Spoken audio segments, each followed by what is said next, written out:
بسم اللہ والحمدللہ الصلاۃ والسلام علی ابی القاسم محمد بن عبداللہ ہے خاتم النبیین۔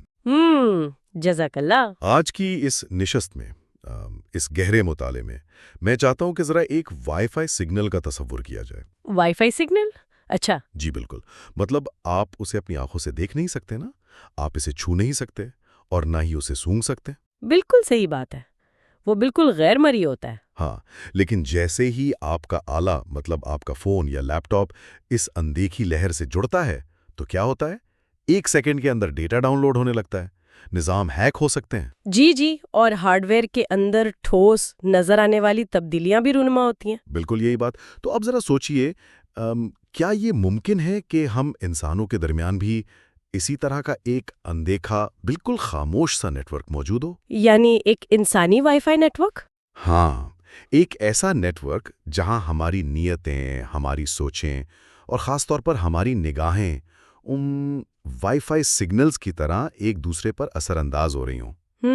یہ بہت گہری تشبیہ ہے۔ آج کے ہمارے مطالعے کے ذرائع اسی پراسرار لیکن انتہائی ٹھوس موضوع کے گرد گھومتے ہیں، جسے ہم عرف عام میں نظر بد یا ایول آئی کہتے ہیں۔ جی، جسے عربی میں صرف الائن بھی کہا جاتا ہے۔ بالکل۔ تو ہمارا مقصد آج یہ کھوج لگانا ہے کہ مطلب کیا نظر کا لگ جانا محض پرانے وقتوں کی کوئی توہم پرستی ہے، کوئی وہم ہے، یا واقعی اس کی کوئی سائنسی اور روحانی حقیقت موجود ہے؟ جی، ہم ان ذرائع کو کھنگالیں گے تاکہ سمجھ سکیں کہ یہ نظر بد کام کیسے کرتی ہے اور اس کے وار سے بچنے کا طریقہ کار کیا ہے۔ ٹھیک ہے، آئیے اس کی تہہ تک پہنچتے ہیں۔ میں سمجھتی ہوں کہ یہ وائی فائی والی تشبیہ اس معاملے کو سمجھنے کے لیے ایک بہترین بنیاد فراہم کرتی ہے۔ اچھا، وہ کیسے؟ دور کے انسانوں کا سب سے بڑا مسئلہ یہ ہے کہ ہم نے حقیقت کو صرف ان چیزوں تک محدود کر دیا ہے جنہیں ہماری 5 حواس محسوس کر سکیں۔ بالکل، جو نظر آئے بس وہی سچ ہے۔ جی نا، ہم سمجھتے ہیں کہ جو چیز مائکروسکوپ کے نیچے نظر نہیں آ رہی اس کا سرے سے وجود ہی نہیں ہے، لیکن جب ہم قدیم متون کا مطالعہ کرتے ہیں، خاص طور پر اسلامی اسکالرز کی تحقیقات کا، بالکل ان کا اور الہامی کتابوں کا، تو ایک حیران کن پیٹرن سامنے آتا ہے۔ انہوں نے آج سے صدیوں پہلے اس اندیکھی طاقت، اس توانائی کے بہاؤ کے کام کرنے کا پورا میکانزم بیان کر دیا تھا۔ وہ جانتے تھے کہ یہ محض کوئی جادو ٹونے یا افسانوی کہانیوں کی بات نہیں ہو رہی۔ جی، وہ کائنات میں کام کرنے والے ایک باقاعدہ منظم نظام کی بات کر رہے تھے۔ لیکن ایک منٹ، اس سے پہلے کہ ہم یہ سمجھے کہ یہ نظام کام کیسے کرتا ہے، ایک جدید ذہن سب سے پہلے ثبوت مانگتا ہے۔ ظاہر ہر انسان شواہد مانگتا ہے۔ ہاں، تو کیا واقعی اس کے حق میں کوئی ٹھوس شواہد موجود ہیں؟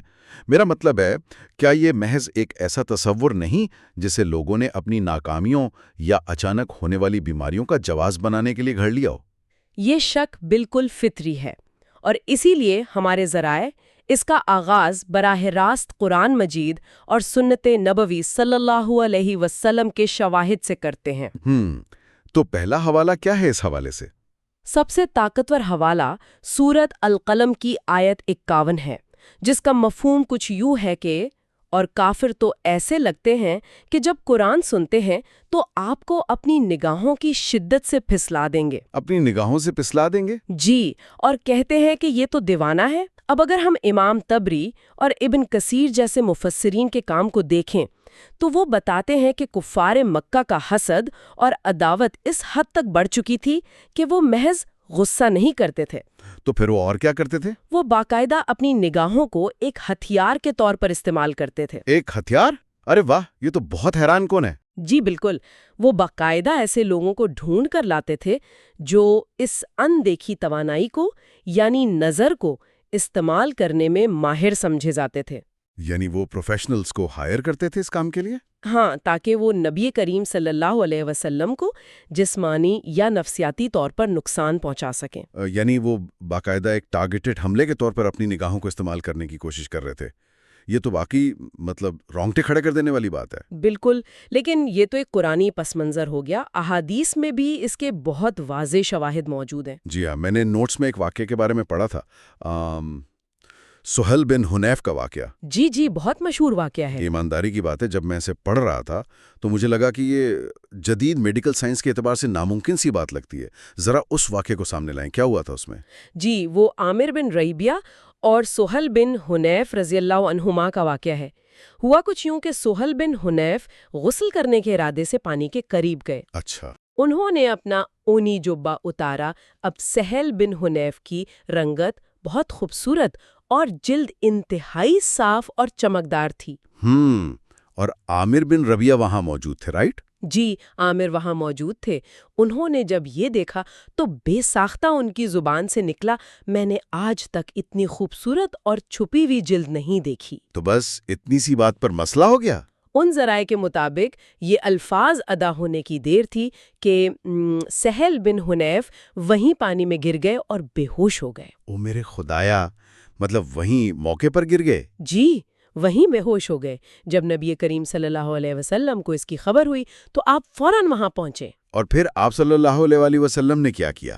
آپ نے سہل کے سینے پر ہاتھ مارا اور دعا فرمائی کہ اے اللہ، اس نظر کی گرمی، اس کی سردی اور اس کی تکلیف کو اس سے دور فرما دے۔ سبحان اللہ۔ اور سہل اسی وقت اٹھ کھڑے ہوئے۔ اس کے بعد آپ نے عامر کو تنبیہ کی کہ جب تم میں سے کوئی اپنے بھائی کی کوئی اچھی چیز دیکھے تو برکت کی دعا کیوں نہیں کرتا؟ بالکل۔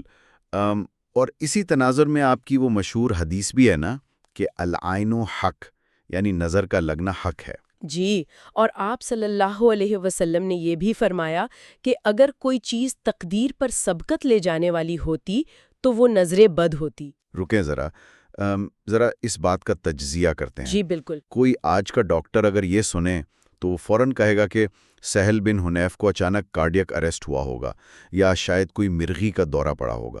ہاں، ظاہری اسباب تو یہی لگیں گے۔ میرا مطلب ہے ایک شخص صرف دوسرے کو دیکھ کر تعریف کرتا ہے اور وہ صحت مند انسان اچانک بے ہوش ہو کر گر جاتا ہے۔ کیا ہم واقعی یہ کہہ رہے ہیں کہ محض ایک نگاہ نے جسمانی طور پر ایک انسان کے اعصابی نظام کو شٹ ڈاؤن کر دیا؟ بالکل یہی بات ہو رہی ہے۔ لیکن یہ کام کیسے کرتا ہے؟ مطلب کیا آنکھوں سے کوئی لیزر بیم نکلتی ہے جو سیدھا جا کر دل یا دماغ پر اثر کرتی ہے؟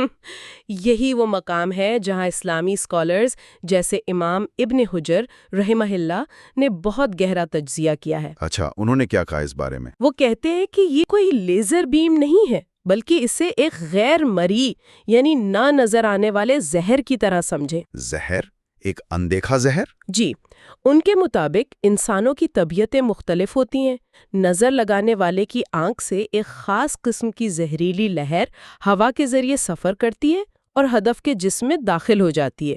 یہ تو بہت حیران کن ہے۔ اور مزے کی بات یہ ہے کہ بعض ایسے لوگ جو خود نظر لگانے کے لیے بدنام تھے، انہوں نے اعتراف کیا ہے۔ کیا اعتراف کیا؟ کہ جب وہ کسی چیز کو شدید حیرت یا حسد سے دیکھتے تھے تو انہیں اپنی آنکھوں سے باقاعدہ ایک حرارت، ایک ہیٹ ویو نکلتی ہوئی محسوس ہوتی تھی۔ ارے واہ، یہ بات سن کر مجھے روزمرہ کی ایک عام سی چیز یاد آ رہی ہے۔ کیا چیز؟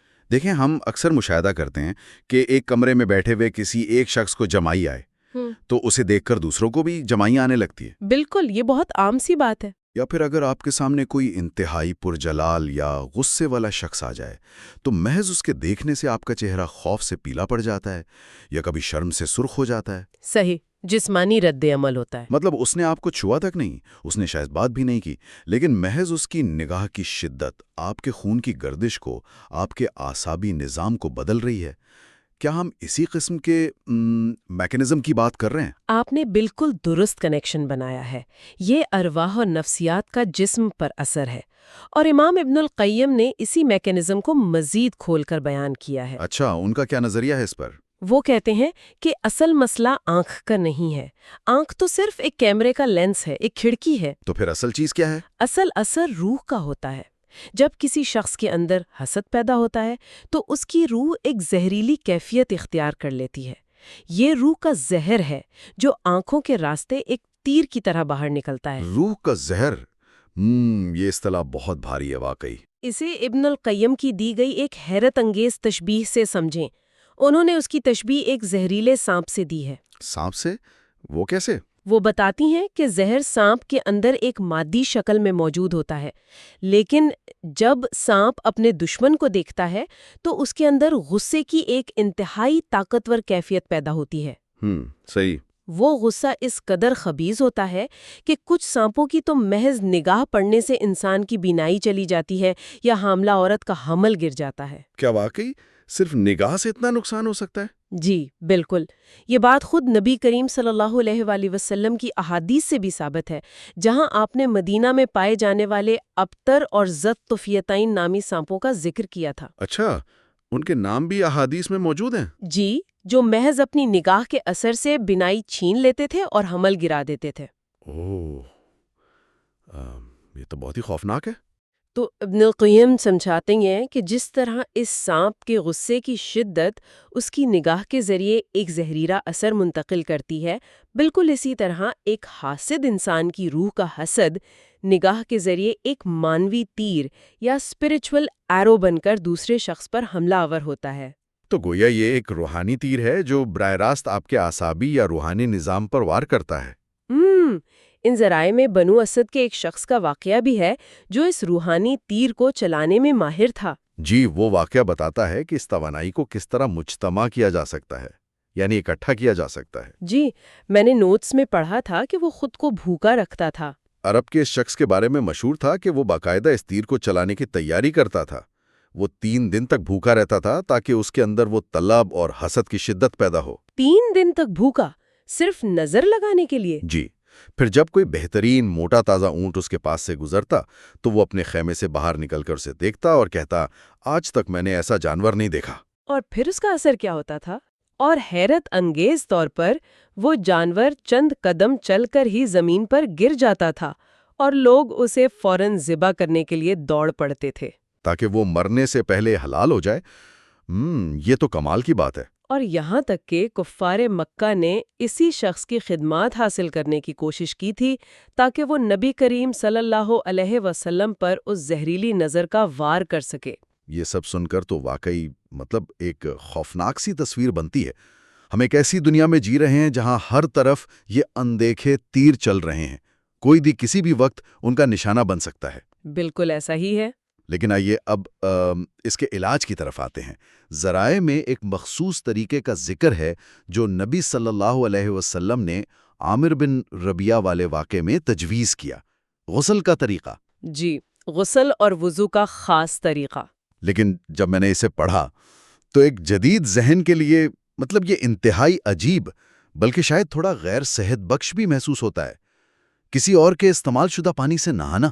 بظاہر ایسا ہی لگتا ہے، لیکن اس کی خاص وجہ ہے۔ واضح کریں کہ آخر کن حصوں کو دھونا ہوتا ہے اور کیوں؟ یہ بہت اہم سوال ہے کہ آخر یہی طریقہ کیوں؟ طریقہ یہ ہے کہ ایک برتن لیا جاتا ہے، نظر لگانے والا شخص اس میں کلی کرتا ہے، پھر اپنا چہرہ دھوتا ہے، پھر ہاتھوں کو، پھر کہنیوں کو، پھر پاؤں کو۔ صحیح۔ اور سب سے آخر میں اپنے تہبند کے اندر کا حصہ یا دامن کا کونا اس پانی میں دھوتا ہے۔ اور پھر وہ جمع شدہ پانی اس شخص کے سر اور کمر پر پیچھے سے بہا دیا جاتا ہے جسے نظر لگی ہو۔ اب یہ بظاہر جتنا عجیب لگتا ہے، اس کے پیچھے ایک گہری روحانی سائنس ہے۔ تو اس کے پیچھے منطق کیا ہے؟ صرف ہاتھ، پاؤں اور تہبند کا اندرونی حصہ ہی کیوں؟ اسے آپ میڈیکل سائنس میں استعمال ہونے والے اینٹی وینم یا تریاک کے تصور سے سمجھیں۔ جب کسی کو سانپ کاٹتا ہے تو اس کا علاج اسی سانپ کے زہر سے تیار کردہ اینٹی وینم سے کیا جاتا ہے، درست؟ بالکل، جسے ہم عام زبان میں کہتے ہیں کہ لوہا لوہے کو کاٹتا ہے، لائک کیورز لائک۔ جی، تو روحانی دنیا میں بھی بالکل ایسا ہی ہوتا ہے۔ اچھا۔ جس شخص کی نظر لگی ہے، اس کا حسد، اس کے اندر کی وہ زہریلی کیفیت اس کے جسم کے اعضاء اور بالخصوص ان حصوں کے ذریعے خارج ہوتی ہے جو دنیا سے رابطے میں آتے ہیں، جیسے ہاتھ، چہرہ، پاؤں۔ صحیح، یہ وہ حصے ہیں جو سامنے ہوتے ہیں۔ اور تہبند کا اندرونی حصہ کیوں؟ تہبند کا اندرونی حصہ انسان کی سب سے نجی، سب سے پوشیدہ روحانی کیفیت کی نمائندگی کرتا ہے۔ جب ان حصوں کو دھویا جاتا ہے تو پانی کے اندر اس شخص کے روح کا وہ سگنیچر، وہ اینٹی وینم شامل ہو جاتا ہے۔ ارے واہ، یہ نقطہ تو بہت ہی کمال کا ہے۔ اور جب یہ پانی اس متاثرہ شخص پر ڈالا جاتا ہے تو وہ زہریلی تاثیر، وہ روحانی تیر اپنے ہی توڑ سے مل کر ٹوٹ جاتا ہے اور بے اثر ہو جاتا ہے۔ واہ، یعنی یہ محض کوئی جادوئی ٹوٹکا نہیں ہے، بلکہ یہ اس شخص کی توانائی کو استعمال کرتے ہوئے اسی کے زہر کا تریاک بنانے کا عمل ہے۔ بالکل ایسا ہی ہے۔ لیکن مسئلہ تو یہ ہے کہ یہ طریقہ تو صرف اس صورت میں قابل عمل ہے نا جب آپ کو 100% یقین ہو کہ نظر فلاں شخص کی لگی ہے، اور وہ شخص وضو کرنے پر راضی بھی ہو؟ جی، یہ ایک بہت عملی مسئلہ ہے۔ عملی زندگی میں تو ہمیں پتہ ہی نہیں چلتا کہ کس نے کب اور کہاں نظر لگا دی۔ تو ایسی نامعلوم صورت میں کیا کیا جائے؟ ایسی صورت میں ہمارے ذرائع ہمیں رقیہ یعنی دم کرنے کی طرف رہنمائی کرتے ہیں۔ یہ وہ روحانی ڈھال ہے جسے آپ روزانہ کی بنیاد پر استعمال کر سکتے ہیں۔ رقیہ یعنی دعائیں پڑھ کر پھونکنا؟ جی، حضرت سلمہ رضی اللہ عنہا کا واقعہ ہے کہ نبی کریم صلی اللہ علیہ وسلم نے ان کے گھر میں ایک بچی کو دیکھا جس کے چہرے پر ایک سیاہ نشان تھا۔ جسے صفا کہتے ہیں۔ جی، صفا۔ آپ صلی اللہ علیہ وسلم نے فوراً تشخیص کی اور فرمایا کہ اس پر دم کرو کیونکہ اس سے نظر لگی ہے، اور یہ دم کوئی منتر نہیں ہے بلکہ یہ اللہ کے نام اور قرآنی آیات پر مشتمل دعائیں ہیں، یعنی وہ مخصوص الفاظ جو ایک روحانی حصار بناتے ہیں۔ ذرائع میں کچھ دعاؤں کا ذکر ہے، ذرا ان پر بات کرتے ہیں۔ کیا دعائیں ہیں وہ؟ جی، جب نبی کریم صلی اللہ علیہ وسلم خود بیمار ہوئے تو حضرت جبریل علیہ السلام نے انہیں ان الفاظ سے دم کیا تھا۔ کیا الفاظ تھے وہ؟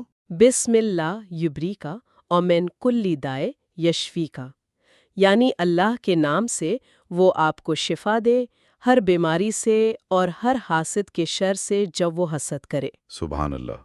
اسی طرح آپ صلی اللہ علیہ وسلم اپنے نواسوں حضرت حسن اور حسین رضی اللہ عنہما کے لیے بھی ایک مخصوص دعا پڑھتے تھے اور فرماتے تھے کہ حضرت ابراہیم علیہ السلام بھی اپنے بیٹوں کے لیے یہی دعا پڑھتے تھے۔ وہ کون سی دعا تھی؟